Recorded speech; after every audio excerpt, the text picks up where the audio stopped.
Robinson Crusoe by Daniel Defoe.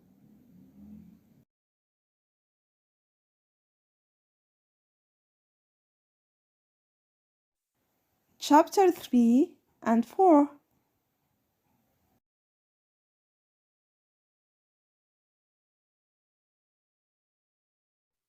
Chapter 3. The Storm and the Shipwreck. I stayed in Brazil and worked hard for some years. By then I was rich, but also bored. One day, some friends came to me and said, "We're going to Africa to do business. Why don't you come with us?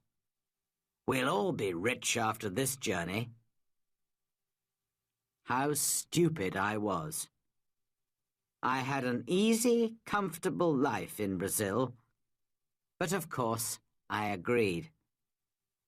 And so, in 1659, I went to sea again. At first, all went well. But then there was a terrible storm. For 12 days, the wind and the rain didn't stop. We lost 3 men in the sea, and soon the ship had holes in its sides. "We're all going to die this time," I said to myself. Then one morning, one of the sailors saw land. But the next minute, our ship hit some sand just under the sea. The ship could not move, and we were really in danger now. The sea was trying to break the ship into pieces, and we had very little time. Quickly, we put a boat into the sea and got off the ship.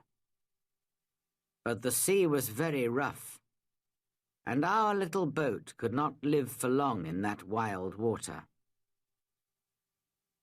Half an hour later, the angry sea turned our boat over, and we were all in the water. I looked round for my friends, but I could see nobody. I was alone. That day I was lucky, and the sea carried me to the shore. I could not see the land, only mountains of water all around me. Then, suddenly, I felt the ground under my feet. Another mountain of water came, pushed me up the beach, and I fell on the wet sand. At first, I was very thankful to be alive. Slowly, I got to my feet and went higher up the shore. From there, I looked out to sea. I could see our ship, but it was wrecked, and there was nobody near it. There was nobody in the water. All my friends were dead. I was alive, but in a strange, wild country, with no food, no water, and no gun. It was dark now, and I was tired. I was afraid to sleep on the shore. Perhaps there were wild animals there.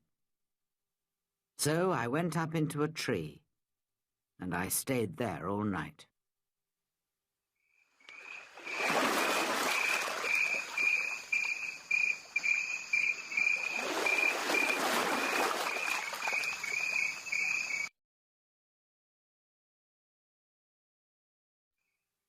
Chapter 4.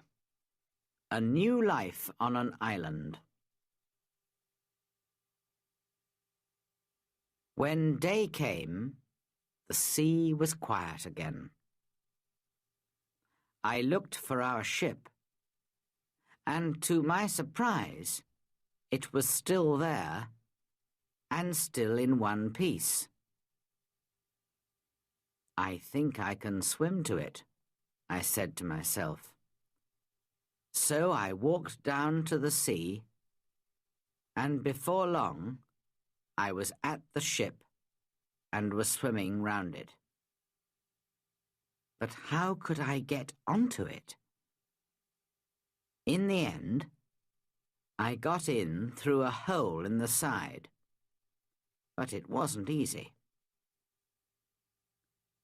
There was a lot of water in the ship, but the sand under the sea was still holding the ship in one place.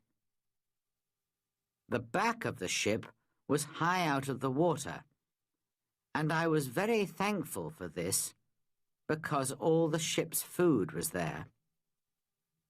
I was very hungry, so I began to eat something at once. Then I decided to take some of it back to the shore with me. But how could I get it there? I looked around the ship, and after a few minutes, I found some long pieces of wood. I tied them together with rope. Then I got the things that I wanted from the ship.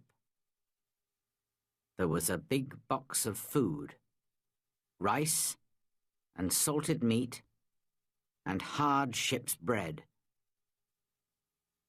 I also took many strong knives and other tools, the ship's sails and ropes, paper, pens, books, and 7 guns. Now I needed a little sail from the ship, and then I was ready. Slowly and carefully, I went back to the shore. It was difficult to stop my things from falling into the sea, but in the end, I got everything onto the shore. Now I needed somewhere to keep my things. There were some hills around me, so I decided to build myself a little house on one of them. I walked to the top of the highest hill and looked down. I was very unhappy, because I saw then that I was on an island. There were 2 smaller islands a few miles away, and after that, only the sea. Just the sea, for mile after mile after mile. After a time, I found a little cave in the side of a hill. In front of it, there was a good place to make a home. So I used the ship's sails, rope, and pieces of wood. And after a lot of hard work, I had a very fine tent. The cave at the back of my tent was a good place to keep my food, and so I called it my kitchen. That night, I went to sleep in my new home. The next day, I thought about the possible dangers on the island. Were there wild animals? And perhaps wild people, too, on my island? I didn't know, but I was very afraid. So I decided to build a very strong fence. I cut down young trees and put them in the ground, in a half circle around the front of my tent.